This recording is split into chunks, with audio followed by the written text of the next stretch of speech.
Hello viewers, welcome to ఏకమైస్ academy. ఈ రోజు మనం ఇండియా యొక్క న్యూక్లియర్ పాలసీ అనేది ఎలా స్టార్ట్ అయింది, మెయిన్ న్యూక్లియర్ పాలసీ యొక్క ప్రిన్సిపల్స్ ఏంటి, మెయిన్ ఈవెంట్స్ ఏంటి, ఇండియా న్యూక్లియర్ జర్నీలో ఇంపార్టెంట్ ఈవెంట్స్ ఏంటి, ఇవన్నీ కూడా డిస్కస్ చేద్దాం. సో ఇది ఏపీఎస్సీ గ్రూప్ 2 పాయింట్ ఆఫ్ వ్యూలో చాలా ఇంపార్టెంట్ టాపిక్.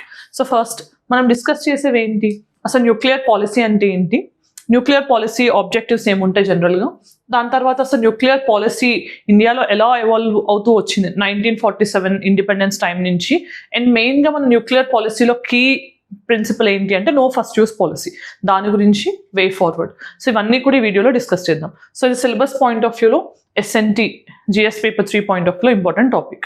సో మరి రీసెంట్గా మనం దీన్ని ఎందుకు డిస్కస్ చేస్తున్నాము అంటే మనకి న్యూక్లియర్ టెక్నాలజీ పాయింట్ ఆఫ్ వ్యూలో న్యూస్ అనేది ఎప్పుడు కరెంట్ అఫైర్స్లో ఉంటూనే ఉంటుంది.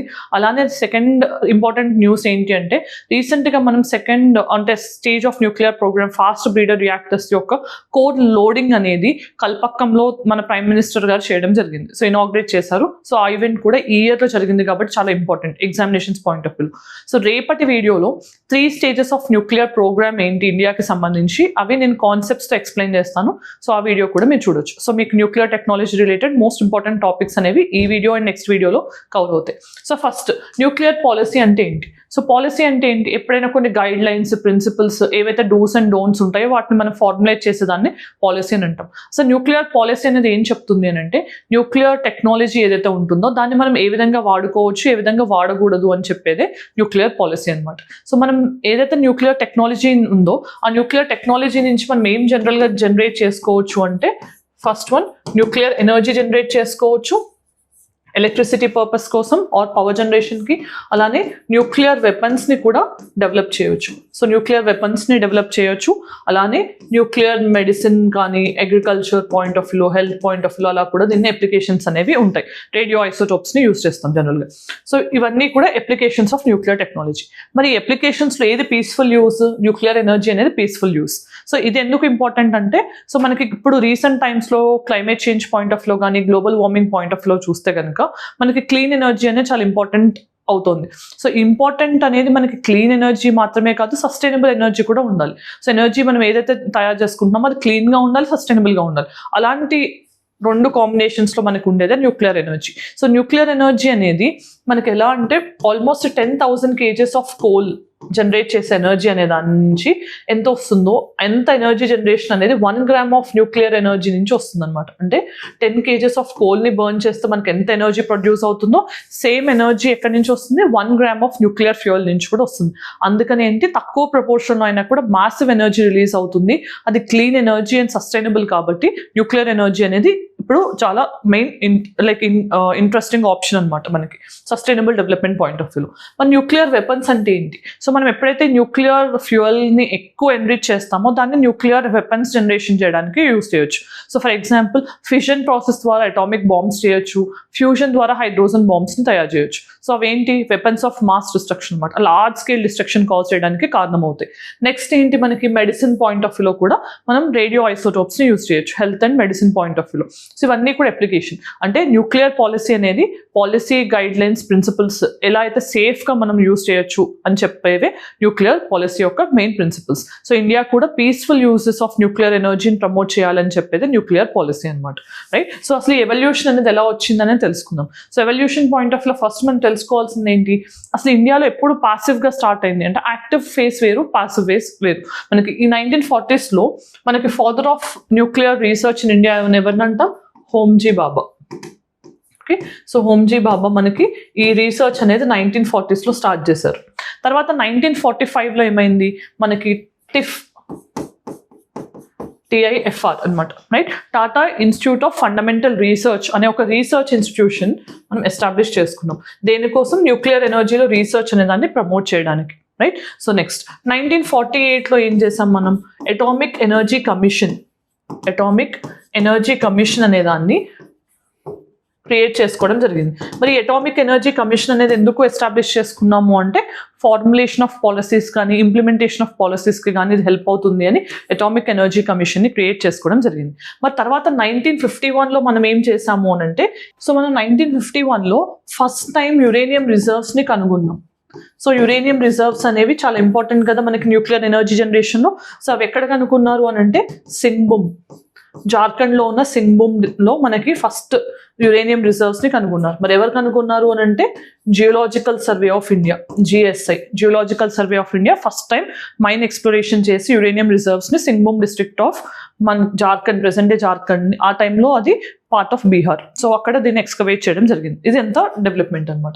నెక్స్ట్ 1954లో ఏమైంది అంటే department of atomic energy, DAE అనే దాన్ని మనం క్రియేట్ చేసుకున్నాం, department of atomic energy. So atomic ఎనర్జీకి సంబంధించిన డెసిషన్స్ అన్ని తీసుకోవడానికి ఇది ఒక నోడల్ ఏజెన్సీలా క్రియేట్ చేసుకున్నారు. తర్వాత ఏమైంది, మనకి అటామిక్ ఎనర్జీ ఎస్టాబ్లిష్మెంట్ ఇన్స్టిట్యూట్ అనేది ఒకటి AETT అనేది క్రియేట్ అయింది అనమాట, టెక్నాలజికల్ ఇన్స్టిట్యూట్ అనేది. సో దీన్ని మనం 1966లో బార్క్గా రీనేమ్ చేసుకున్నాం. సో మనకి అటామిక్ ఎనర్జీ ఎస్టాబ్లిష్మెంట్ ఇన్స్టిట్యూట్ ఏదైతే ఉందో దాన్ని మనం బార్క్గా 1966లో రీనేమ్ చేసుకున్నాం. బార్క్ అంటే ఏంటి, మనకి బాబా అంటే హోమ్జీ బాబా గారి నేమ్తో అటామిక్ రీసెర్చ్ కౌన్సిల్. సో దీన్ని AEET ఏదైతే ఉందో దాన్ని మనం బాబా అటామిక్ రీసెర్చ్ కౌన్సిల్ సెంటర్గా రీనేమ్ చేసుకోవడం జరిగింది, రైట్. దెన్ 1963లో ఏం చేసాం, USA అనేది ఇండియాకి తారాపూర్ మనకి న్యూక్లియర్ పవర్ ప్లాంట్ ఏదైతే మహారాష్ట్రలో ఉందో దానికి సంబంధించి హెల్ప్ చేయడానికి ముందుకు వచ్చిందనమాట. అంటే యురేనియం సప్లైస్ పాయింట్ ఆఫ్ వ్యూలో 1963లో డెసిషన్ అనేది USA తీసుకోవడం జరిగింది. తర్వాత 1970లో ఏం జరిగింది అనేది చాలా ఇంపార్టెంట్. 1970లో మనకి నాన్ ప్రొలిఫరేషన్ ట్రీటీ అనేది గ్లోబల్ లెవెల్లో సైన్ అయింది. మరి నాన్ ప్రొలిఫరేషన్ అంటే ఏంటి, నాన్ ప్రొలిఫరేషన్ అంటే స్ప్రెడ్, నాన్ ప్రొలిఫరేషన్ అంటే స్ప్రెడ్ కాకుండా చూడటం అనమాట. దేని స్ప్రెడ్ అవ్వకుండా, న్యూక్లియర్ వెపన్స్ అనేవి స్ప్రెడ్ అవ్వకుండా చూడటానికి ఒక పర్టికులర్ ట్రీటీ అనేది సైన్ అయింది with the name NPT 1970లో.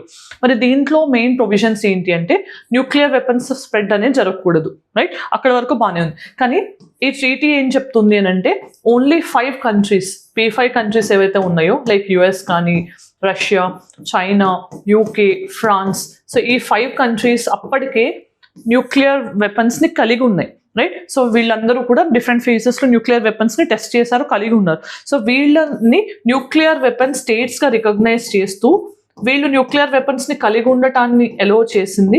But next ఈ 1970 తర్వాత అంటే నాన్ ప్రొలిఫరేషన్ ట్రీటీ అమల్లోకి వచ్చిన తర్వాత ఏ కంట్రీ అయినా కానీ న్యూక్లియర్ వెపన్స్ని టెస్ట్ చేస్తే ఆ కంట్రీని న్యూక్లియర్ వెపన్ స్టేట్గా రికగ్నైజ్ చేయము అని చెప్పి ఈ NPT అనేది చెప్పడం జరిగింది. సో అందుకని ఏంటి, ఇండియా అనేది NPTని సైన్ చేయలేదు. ఎందుకు అంటే డిస్క్రిమినేటరీగా భావించింది ఇండియా ఈ క్లాస్ అనేది. ఎందుకంటే 5 కంట్రీస్కి న్యూక్లియర్ వెపన్స్ని కలిగి ఉండటాన్ని ఎలో చేసి మిగతా ఏ కంట్రీస్ న్యూక్లియర్ వెపన్స్ని డెవలప్ చేసుకున్నా కూడా వాటిని గుర్తించము, వాళ్ళ నాన్ న్యూక్లియర్ వెపన్ స్టేట్స్గా రికగ్నైజ్ చేస్తాము అన్న క్లాస్ డిస్క్రిమినేటరీగా భావించి ఇండియా అనేది NPTని సైన్ చేయలేదు. మరి NPTని సైన్ చేయని నాన్ న్యూక్లియర్ వెపన్ స్టేట్స్ ఏంటి అంటే న్యూక్లియర్ వెపన్స్ని కలిగి ఉండి కూడా మనకి NPT సైన్ చేయని కంట్రీస్ ప్రస్తుతం ఎవరు అని అంటే కనుక first one India, Pakistan, Israel, north Korea. Okay, so ఈ 4 కంట్రీస్ పాయింట్ ఆఫ్ వ్యూలో మీరు గుర్తుపెట్టుకోవాల్సింది ఇండియా, పాకిస్తాన్ అండ్ ఇజ్రాయెల్ అసలు ఇప్పటివరకు NPT అనే దాన్ని సైన్ చేయలేదు, రైట్. సో సైనే చేయలేదు. కానీ నార్త్ కొరియా అనేది సైన్ చేసింది కానీ విత్డ్రా అయ్యింది NPT నుంచి. ఎప్పుడు 2003లో విత్డ్రా అవ్వడం జరిగింది. సో ఇది NPT గురించి తెలుసుకోవాల్సిన అంశం. తర్వాత ఏమైంది, NPT సైన్ చేసిన తర్వాత NPT ఎప్పుడైతే మనకి అమల్లోకి వచ్చిందో ఆ తర్వాత మనం 1974లో first time nuclear weapon test చేసామన్నమాట. ఇది ఎందుకు చేయాల్సి వచ్చింది అని అంటే మనకి 1962 చైనా వార్ తర్వాత 1964లో చైనా అనేది న్యూక్లియర్ వెపన్స్ టెస్టింగ్ అనేది స్టార్ట్ చేసింది. సో ఇండియా అనేది ఎవరి మీద న్యూక్లియర్ వెపన్స్ని యూజ్ చేయడానికి ఈ పర్టికులర్ వెపన్ టెస్ట్ అనేది చేయలేదు. బట్ చైనా దగ్గర న్యూక్లియర్ వెపన్స్ ఉన్నాయి అంటే అది ఎప్పుడైనా ఇండియాకి థ్రెట్గా భావించి మనం డిటరెన్స్ కోసం అంటే వేరే కంట్రీ మన దగ్గర వెపన్స్ ఉన్నాయన్నప్పుడు అటాక్ చేయకుండా ఉంటారు కాబట్టి ఆ రీజన్ కొద్ది మనం ఈ ఆపరేషన్ స్మైలింగ్ బుద్ధ అనే దాన్ని 1974లో ఫస్ట్ పోక్రాన్ 1తో మనం కండక్ట్ చేయడం జరిగింది. సో ఫస్ట్ న్యూక్లియర్ ఎక్స్ప్లోరేషన్ ఈ నేమ్ ఏంటి, ఆపరేషన్ స్మైలింగ్ బుద్ధ. ఇది చాలా చాలా ఇంపార్టెంట్ ఎందుకంటే ఈ ఇయర్కి 50 years కంప్లీట్ అయింది, right. So operation smiling Buddha అనేది ఇందిరాగాంధీ గారు ప్రైమ్ మినిస్టర్గా ఉన్నప్పుడు కండక్ట్ చేసిన ఆపరేషన్. రాజస్థాన్లోని పోఖ్రాన్ డెజర్ట్ ఏరియాలో అండర్ గ్రౌండ్లో చేసిన ఆపరేషన్ అనమాట. మరి ఇప్పుడు దీని కాజ్ ఏంటో చూసాం. 1964లో చైనా ఎక్స్ప్లోరేషన్స్ చేయడం అనేది ఇండియాని కొంచెం టెన్షన్కి గురి చేసింది. సో ఇండియా కూడా న్యూక్లియర్ వెపన్స్ చేయడానికి ఈ పర్టికులర్ టెస్ట్ అనేది కండక్ట్ చేయడం జరిగింది. సో నెక్స్ట్ ఏంటి, ఇంటర్నేషనల్ రెస్పాన్స్ ఏంటి, మనం మన న్యూక్లియర్ టెస్ట్ చేయగానే అందర్ కంట్రీస్ వెల్కమ్ చేసాయా లేదా అంటే ఆల్రెడీ మనం చూసాం ఎన్పిటిలో ఓన్లీ 5 కంట్రీస్ మాత్రమే న్యూక్లియర్ వెపన్స్ ని కలిగి ఉండొచ్చు, మిగతా కంట్రీస్ కలిగి ఉండకూడదు అని చెప్పి ఒక కండిషన్ పెట్టారు కదా. మరి ఇండియా టెస్ట్ చేస్తే ఊరుకుంటారా అంటే ఊరుకోరు. కాబట్టి మనకి వెంటనే ఎన్ఎస్టీ అనే గ్రూప్ ఫామ్ అయింది. ఎన్ఎస్టీ అనేది న్యూక్లియర్ సప్లైస్ గ్రూప్. ఇది India first time Pokhran test చేయగానే వెంటనే ఫామ్ అయిన గ్రూపింగ్ అనమాట. ఈ గ్రూప్ మెయిన్ ఉద్దేశం ఏంటి, ఈ కంట్రీస్ మధ్యలోనే న్యూక్లియర్ సప్లైస్ ఉండాలి. ఏ కంట్రీ అయితే ఎన్ఎస్టీని సైన్ చేస్తుందో ఆ కంట్రీస్ మధ్యలోనే న్యూక్లియర్ సప్లైస్ కానీ న్యూక్లియర్ టెక్నాలజీ షేరింగ్ ఉండాలి. మిగతా కంట్రీస్ మధ్యలో వాటిని అలౌ చేయకుండా ఈ ఎన్ఎస్టీ అనే గ్రూప్ని ఫామ్ చేశారు. మరి ఎన్ఎస్టీ అనే గ్రూప్లో ఎంతమంది మెంబర్ కంట్రీస్ ఉన్నారు ప్రస్తుతం అంటే 48 మెంబర్ కంట్రీస్ ఉన్నారు. ఈ 48 మెంబర్ కంట్రీస్ అనేవి కూడా అన్ని కన్సెన్సస్ అంటే సయోధ్య కొద్దీ ఆపరేట్ చేస్తాయి. సో దీంట్లో ఇండియా మెంబర్షిప్ ని కలిగి లేదు ఇప్పటికి కూడా. ఇది మల్టీలాటరల్ ఎక్స్పోర్ట్ కంట్రోల్ రెజీమ్స్ లో ఒకటి. లైక్ మనకి western arrangement, MTCR missile technology control regime ఉంది, ఆస్ట్రేలియన్ గ్రూప్ ఉంది, దాంతోపాటు ఎన్ఎస్టీ. 4 కూడా మల్టీలాటరల్ ఎక్స్పోర్ట్ కంట్రోల్ రెజీమ్స్ అంటాం. వీటిల్లో ఓన్లీ ఎన్ఎస్టీలో మాత్రమే ఇండియా మెంబర్షిప్ ని కలిగి లేదు. ఎందుకు అంటే ప్రతిసారి ఇండియా మెంబర్షిప్ ని అడిగిన ప్రతిసారి చైనా దీంట్లో మెంబర్గా ఉండి ఎన్పిటి సైన్ చేయని కంట్రీస్కి ఎన్ఎస్టీలో మెంబర్షిప్ ఇవ్వకూడదని, లేకపోతే ఇండియాకి మెంబర్షిప్ ఇస్తే పాకిస్తాన్కి కూడా మెంబర్షిప్ ఇవ్వాలి అని చెప్పి చైనా అబ్స్ట్రక్ట్ చేయడం జరుగుతుంది. అందుకని ఇండియా ఎన్ఎస్టీలో మెంబర్షిప్ని కలిగి లేదు. రైట్. దెన్ సో మనం యాక్టివ్ ఫేజ్ చూసాం. 1974లో మనం ఆపరేషన్ స్మైలింగ్ బుద్ధ కండక్ట్ చేసిన తర్వాత నుంచి మన యాక్టివ్ న్యూక్లియర్ ఎక్స్ప్లోరేషన్ కానీ ఇదంతా స్టార్ట్ అయింది అనమాట. రైట్. సో దీని తర్వాత మనం 1974లో ఎన్ఎస్టీ ఫామ్ అయిందని చూసాం. ఎన్ఎస్టీ మెయిన్ ఆబ్జెక్టివ్ ఏంటి, న్యూక్లియర్ సప్లైస్ అనేవి ఆ పర్టికులర్ గ్రూప్ మెంబర్స్ మధ్యలోనే షేర్ అవ్వాలి, పీస్ఫుల్ యూజెస్ అని చెప్పి ఫామ్ అయిన గ్రూపింగ్. మెంబర్షిప్ ఏమో 48 మెంబర్స్, డెసిషన్ మేకింగ్ ఏమో కన్సెన్సస్ కొద్ది మాత్రమే జరగాలి. అంటే సయోధ్య అందరూ ఒప్పుకుంటేనే కొత్త మెంబర్ని అలో చేయడం కానీ ఇలాంటివి డిసైడ్ చేస్తారు. సో నెక్స్ట్ 1987లో ఏం జరిగింది, మనకి 1987లో national power corporation of India limited అనేది ఫామ్ అయింది. రైట్. సో 1987లో ఒక పబ్లిక్ సెక్టర్ అండర్టేకింగ్ అయిన national power corporation of India limited అనేది ఫామ్ అయింది. దీని మెయిన్ జాబ్ ఏంటి, యురేనియం ఎక్స్ప్లోరేషన్ కానీ యురేనియం మైనింగ్ కానీ. సో మీకు గుర్తుంటే కనుక మనకి నల్లమల ఫారెస్ట్ ఏవైతే ఉన్నాయో అక్కడ కూడా యురేనియం ఎక్స్ప్లోరేషన్ చేయాలని చెప్పి ఎన్పిసిఐఎల్ ట్రై చేస్తే అప్పుడు చెంచు ట్రైబ్స్ వాళ్ళు ప్రొటెస్ట్ చేసి ఆ మైనింగ్ అనేది జరగకుండా నల్లమల ఫారెస్ట్ ని సేవ్ చేశారు. రైట్. సో ఇలాంటి విషయాలు గుర్తుపెట్టుకోవాలి. సో ఎన్పిసిఎల్ అనేది ఒక public sector undertaking, especially uranium mining ఇలాంటి వాటిలో ఉంటుంది. దెన్ 1988లో ఏం జరిగింది అని అంటే ఇండియా అండ్ పాకిస్తాన్ మధ్యలో ఒక అగ్రిమెంట్ అనేది సైన్ అయింది. ఇండియా అండ్ పాకిస్తాన్ మధ్యలో దేని గురించి అని అంటే ఒక కంట్రీ యొక్క న్యూక్లియర్ ఎస్టాబ్లిష్మెంట్స్ మీద ఇంకొకళ్ళు అటాక్ చేయరు అని చెప్పి ఒక మ్యూచువల్ అగ్రిమెంట్ అనేది సైన్ చేశారు. అంటే ఇండియాలో ఉన్న న్యూక్లియర్ రియాక్టర్స్ మీద, న్యూక్లియర్ రీసెర్చ్ సెంటర్స్ మీద పాకిస్తాన్ అటాక్ చేయకూడదు, సేమ్ పాకిస్తాన్ సెంటర్స్ మీద ఇండియా అటాక్ చేయకూడదు అని ఒక మ్యూచువల్ అగ్రిమెంట్ అనేది 1988లో ఫామ్ చేయడం జరిగింది. రైట్. దెన్ నెక్స్ట్ 1998లో ఆపరేషన్ శక్తి ఆర్ పోఖ్రాన్ 2 అంటాం. సో మనం 1974లో ఫస్ట్ టైం పోఖ్రాన్ టెస్ట్ చేసాం. నెక్స్ట్ టెస్ట్ ఎప్పుడు ఆల్మోస్ట్ 25 years పట్టింది. 1998లో ఆపరేషన్ శక్తి నేమ్తో సెకండ్ పోఖ్రాన్ టెస్ట్ని కండక్ట్ చేసాం. సో ఇది May 11th final test conduct చేసాం. 3 టెస్ట్లు కండక్ట్ చేశారు.